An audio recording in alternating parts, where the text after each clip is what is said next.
Mama and Big Business. I was helping out at Schiller and Son, druggists. Schiller went home to a hot lunch from 1 until 2 o'clock every afternoon.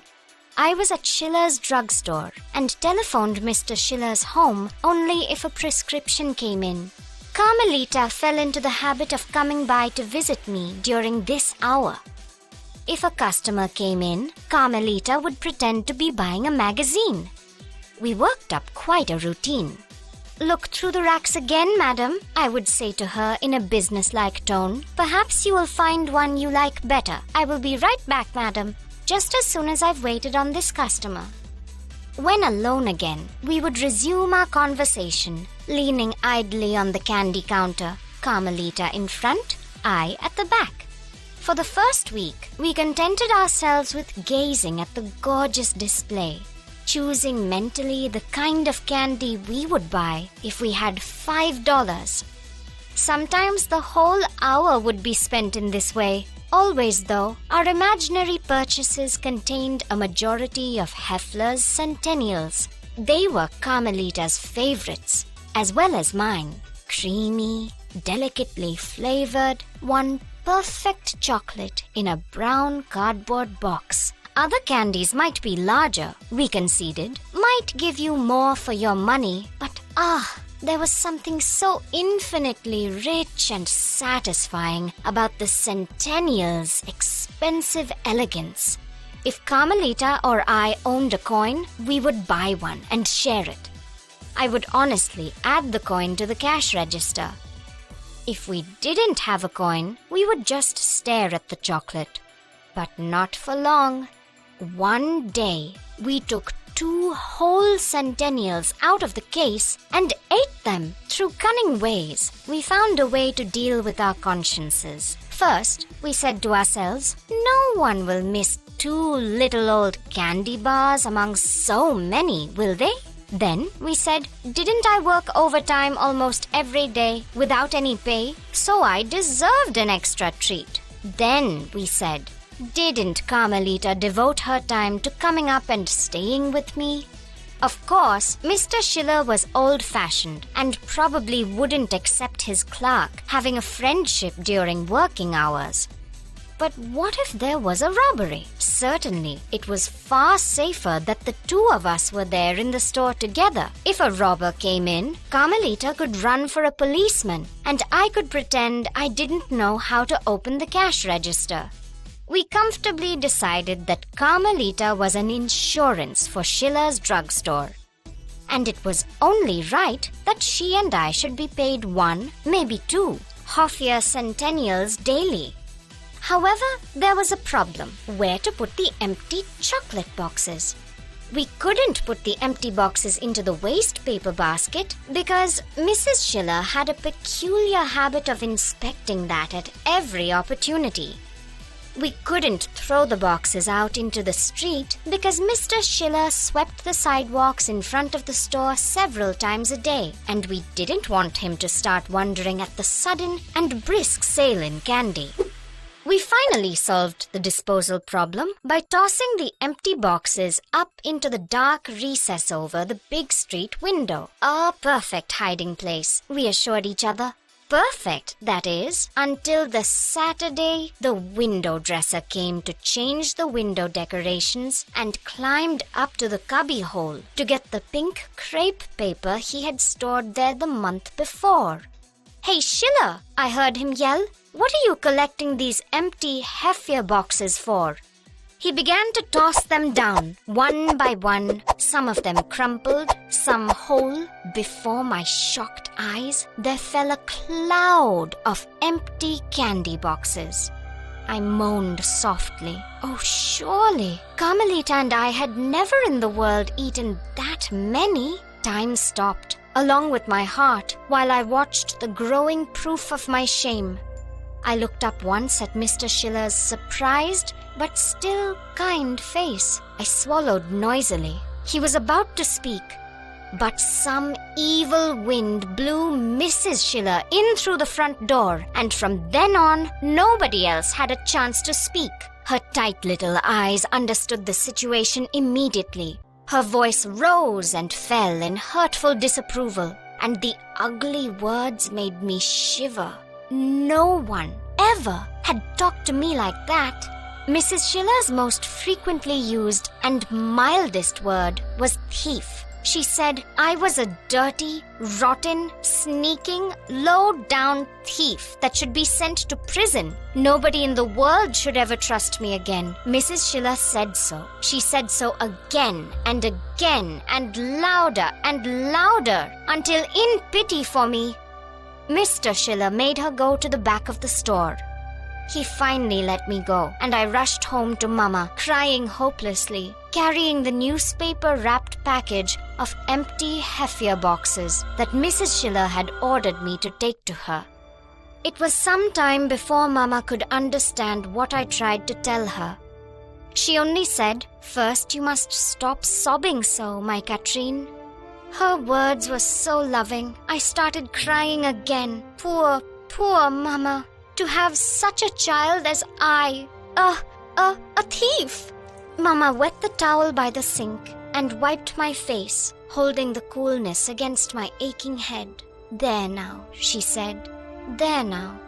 And, big girl though I was, she made me sit in her lap while she rocked me gently. Haltingly, I told her of my crime, and when I got to the part about Mrs. Schiller, she stopped rocking and just held me tight. I waited for Mama's answer. Mama could be strict, even stern, when we children had done wrong. I knew that I had sinned dreadfully, and now it was only right that I be punished. Mama stood up so quickly I almost fell. She walked over to the sink and took a drink of water. Her back was so straight, so rigid, I started to cry again. "Oh, please," I begged. "Please, Mama, don't you be angry too." She turned and hurried to me, took my shaking hands in hers. "Not with you, Katrine," she said earnestly. "It is with you too, but yes, that can wait. Now look at me, daughter." I looked into her quiet face and watched her mouth try to smile. "This is important, my Katrine. Perhaps I cannot explain it so well, but you must not ever feel here," she touched me, "in your heart, that you are what you said, a thief, a bad girl. But Mama, I did take them, and Mrs. Schiller said..." "Katrine, believe me, you are not a thief. You are a good girl." I shook my head. "You have been foolish, yes. You have done wrong, but no great wrong. You are still so young, so greedy for sweets, as all young things are. Mama, you just don't understand." "But I do, that is why." And Mama's laugh rang out suddenly, richly. I stared at her. "Mama, you laughed." "As you must laugh, daughter." I lowered my head. "But Mama, I am so ashamed." "It's good to be ashamed," Mama said briskly. "That makes it sure you will not do such a thing again. But cannot you see, Katrine, that with the shame and the sorrow, there must also be the saving laughter?" "I think so." "Listen, daughter, let me tell you why I laughed. When your father and I were to marry, he lived with Aunt Jenny. Once, she made a fancy cake and piled it high with rich white frosting. I was young, and I had never had enough sweets." Mama's eyes grew wet as she remembered. "I kept tasting the frosting, sneaking into Jenny's pantry for just one more bite and one more bite until, oh, Katrine, until I'd eaten every speck of frosting on that cake." Both Mama and I burst out laughing. I leaned against Mama, relaxed and comforted. Mama touched my cheek.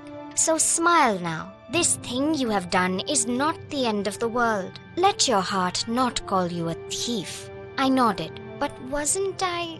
"You were foolish," Mama said. "And you were very naughty. And you must pay for the candy you ate. But you are not bad." "No, Mama, I am not bad. Good. Now peel the potatoes for dinner and set the table. Mama's soft voice hardened, "I have a call to make." And as she marched out of the door, she wasn't smiling anymore.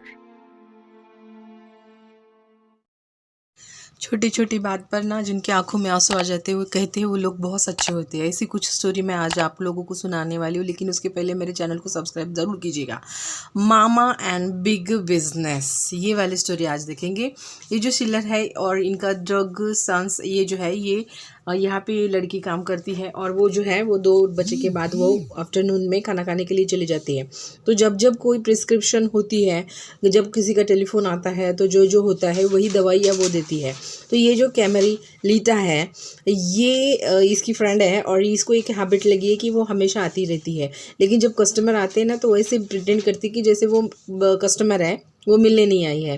तो ये भी जो लड़की है ये भी इससे वही बातें करती रहती कि मैडम आपको कुछ चाहिए तो आप यहाँ पे देखिए, यहाँ पे देखिए, ऐसे कुछ फॉर्मेलिटीज़ करती रहती है कि कस्टमर को कोई डाउट नहीं आना चाहिए। बाद में कस्टमर जैसे चला जाता है तो वो एक दूसरे साथ बातें करना शुरू कर देते, वो भी किसी को समझ में नहीं आना चाहिए, इसलिए कैमेलिता जो है वो सामने खड़ी रहती है और उसके पीछे ये खड़ी रहती है। इनकी दोनों का ना फ्रेंडशिप अलग ही है। इनके फ्रेंडशिप में ये जो आप देख सकते हैं, हाँ ये बहुत सारे चॉकलेट्स आप लोगों को कैंडीज दिख रही है, इसमें से ये जो बीच वाली जो है ये इन दोनों की भी फेवरेट, और इसको लेने के लिए ये दोनों भी तड़पते रहते हैं। हाँ, ऐसे कभी कभी हो जाता है कि दोनों में से अगर किसी के पास उस दिन अगर वो कॉइन मिल जाए तो वो कॉइन निकाल के ये दोनों एक लेते हैं और उसकी हाफ हाफ करके ये खा लेते हैं। इतना प्यार इस चॉकलेट से है भाई। इस चॉकलेट में ऐसी क्या चीज़ें हैं वो इन लोगों को खींच के चली आती है, तो वो है इसमें जितना स्वीट और जितनी इसकी रिच टेस्ट है वो डिलीशियस। आप देख सकते हैं कि उस कैंडीज़ के पास दूसरी भी तो है, लेकिन इन लोगों को वो नहीं चाहिए। इन लोगों की जो फेवरेट कैंडी है वही चाहिए। और ये बहुत ऑनेस्ट है, जब भी ये वो एक चॉकलेट लेते हैं तो उसका बिल भी ये बना देते हैं। तो मतलब ऐसे चुराते बिल्कुल नहीं है, लेकिन ये कभी कभी क्या करते हैं कि 2 लिया तो एक दूसरे में बांट लेते हैं। अगर एक चॉकलेट लिया तो वो हाफ हाफ करके बांट लेते हैं। एक दिन क्या हो गया, एक की जगह पे इस लड़की ने, दुकान में काम करने वाली लड़की ने 2 चॉकलेट्स लिया और बोलती है क्या हो गया, मैं इतना दिन भर काम करती रहती हूँ, उसका एक्स्ट्रा पैसा तो मुझे मिलता नहीं है, तो ये एक चॉकलेट ही समझ लीजिए। और ऐसे बोल के वो जो एक चॉकलेट उन्होंने ली है वो उसने हाफ ऑफ करके खा ली। ऐसे बहुत दिन तक चलता रहा, किसी को समझ में नहीं आ रहा था, दुकानदार को जो शिलर है उसको समझ में नहीं आ रहा था, और वो उनकी चोरी पकड़ी भी जा नहीं रही थी इसलिए। लेकिन कभी कभी ये ना पकड़ी जाती थी। कैमल जो है ये बातें करने के लिए आती थी, तो इन्हें मतलब एक दिन पकड़ा गया था कि ये बातें करने आ जाती है, लेकिन अब क्या करें। तो उसने ही बोला कि अगर ये कैमलिता यहाँ पे इसलिए आती है कि अगर समझो कोई चुराने वाला आ जाए, चोरी करने वाला चोर आ जाए, तो ये कैमलिता है जो उसको पुलिस के लिए हेल्प करेगी, ऐसे कुछ बता देते हैं। अब ये रोज रोज का नाटक होने लगा कि भाई एक की जगह पे ये 2 लेने लगे हैं।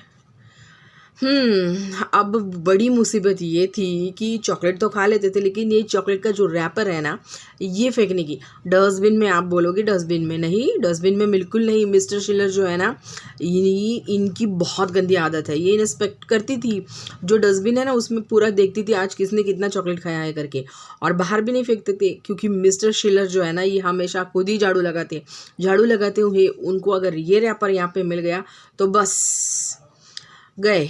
तो ये क्या करते थे, ये जो यहाँ पे एक विंडो है, उस विंडो के ऊपर जो रखने के लिए जगह है वहाँ पे ये आराम से इस चॉकलेट के रैपर को खाने के बाद यहाँ पे रख देते थे। ऐसे ही बहुत दिन हो गए। और दिन सैटरडे के दिन है ना, वो जो विंडो का जो चेंज करने वाला जो आदमी थे कबर्ड, वो वहाँ पे आ गया। अरे बाप रे, ये क्या इतने सारे रैपर्स यहाँ पे क्यों है। उसने एक करके एक फेंकना शुरू कर दिया और फिर शिलर को बोला कि शिलर तुम्हारा खुद का दुकान है और तुम ऐसे रैपर यहाँ पे इकट्ठा क्यों कर रहे हैं, इसके पैसे भी से मिलते क्या? तो शिलर जो है वो इसको देखने लगा, और ये भी लड़की इतनी बड़ी बड़ी आंखें करके, मैं तो एक ही चुराती थी और ये क्या इतना सारा ढेर, बाप रे, ओहो ये तो बहुत बड़ी चोरी हो गई यार, आप क्या करें। उसका ना दिल जोरों जोरों से धड़कने लगा था। उसको पता था दिन भर वही रहती है, तो नेचुरली ये किसने किया होगा, इसने। मिस्टर शिलर ने कुछ भी नहीं बोला, खाली सरप्राइज होके उसके चेहरे की तरफ देखने लगे। लेकिन ये जो उनकी पत्नी है मिसेस शिलर जो है, ये जैसे ही अंदर आ गई, बस बाप रे बाप, मुंह में जो आ रहा था वो बके जा रही थी। वो बहुत स्ट्रिक्ट थी और इस सिचुएशन का उसने बिल्कुल अच्छे से फ़ायदा ले लिया। इतने गंदे गंदे वर्ड्स बोले ना, लेकिन उसमें से चोर ये जो वर्ड है ये इस लड़की के दिल पर लग गया है। इतना बड़ा चोरी कर सकती हो, वो खाने के लिए एक चॉकलेट की चोरी कर सकती हो, कितनी गंदी लड़की हो। तुम्हारी हैसियत ऐसी नहीं है, तुम जैसी लड़कियों को ना जेल में भेज देना चाहिए। बहुत गंदी चीज़ें इसने, मिसेस शिलर ने उसको बोली और बार बार बोलती रही, जोर जोर से बोलती रही। उसे बिल्कुल भी इस बच्ची की दया नहीं आई। क्यों करेगी? मिस्टर शिलर जो है उसने बहुत कोशिश की। जब वो बोलने लगे तभी ये लड़की तुरंत अपने सारे के सारे रैपर्स, यहाँ पे देखिए ये जो पॉकेट है ना, मिसेस शिलर ने उसको एक न्यूज़पेपर का जो पॉकेट है वो बना के दिया और उसके सारे के सारे रैपर्स घर पे लेके जाने के लिए बोल दिया। बेचारे लड़की क्या करेगी, रोती रोती जैसे घर आई, मम्मा का चेहरा दिखा तो मम्मी बोली, बेटा माय डियर कैथरीन प्लीज़ पहले रोना बंद कर दो। और फिर क्या हुआ बताओ। मम्मी की प्यारी बातें सुन के और भी इसे रोना आ रहा था। उसने जो हाथों में अपना रैपर था, रैपर का बॉक्स वो दिया और मम्मी को बोला, मम्मी मैं चोर हूँ क्या, मैं चोरी किया। और वो रोने लगी। उसकी मम्मी ने टॉवेल को पूरा पानी में भिगो के लाया और वो ठंडा ठंडा टॉवेल से उसके मुंह को पोंछने लगी। प्यार से उसे सबसे पहले अपने पास ले लिया, गले से लगा लिया और उसे बोला। तब लड़की ने सब अच्छे से बता दिया कि उससे क्या गलती हुई थी। मम्मी ने उसे गले से और टाइट लगा के बोला कि हाँ, मम्मी ऑलरेडी स्ट्रिक्ट थी, लेकिन बच्चे अगर कुछ रॉन्ग करे तो वो उसे डांटती थी, लेकिन नहीं किया तो फिर उसकी साइड भी लेती थी। वो बोली कि ऐसे ऐसे सब चीज़ें हो गई है मम्मा, मैं चोर हूँ क्या, मुझे बताओ मैंने चोरी की है। तब मम्मी ने उठी, मम्मी ने एक गिलास भर के पानी पिया और उसका ये बिहेवियर देखिए। अब लड़की को तो ज़्यादा ही, क्योंकि मम्मी स्ट्रिक्ट है, उसको ज़्यादा ही ये हो गया, मम्मी इससे बड़ी गलती और क्या हो सकती है, लेकिन मैं मानती हूँ ना मेरी गलती को, प्लीज़ मेरे साथ बोलो मम्मा। तो मम्मी ने तुरंत उसका हाथ पकड़ लिया और बोली कि ठीक है ना, कोई बात नहीं है, खाने की चीज़ थी, खाना ही, मतलब वो चॉकलेट ही तो तुमने चुराई ना, उसमें क्या बड़ी बात है भाई। तुम्हारी एज है ना, और तुम्हारी एज के हिसाब से ये चोरी जो तुमने की है ये बहुत मैनर है, तुम्हें नेक्स्ट टाइम में नहीं करना चाहिए। और तुम इसके लिए बहुत बुरा फील कर रही हो, इसके लिए रो रही हो, इसका मतलब तुम बहुत हॉनेस्ट हो। और ये तो बार बार बोल रही ना, I am a bad girl, I am a thief, ऐसे कुछ नहीं है बेटा। और फिर उन्होंने उनकी कहानी बताना शुरू कर दी कि वो जब वो भी ऐसे ही एज में उनकी जैसे, मतलब ये जो लड़की जिस एज में है उससे थोड़ी सी वो बड़ी थी।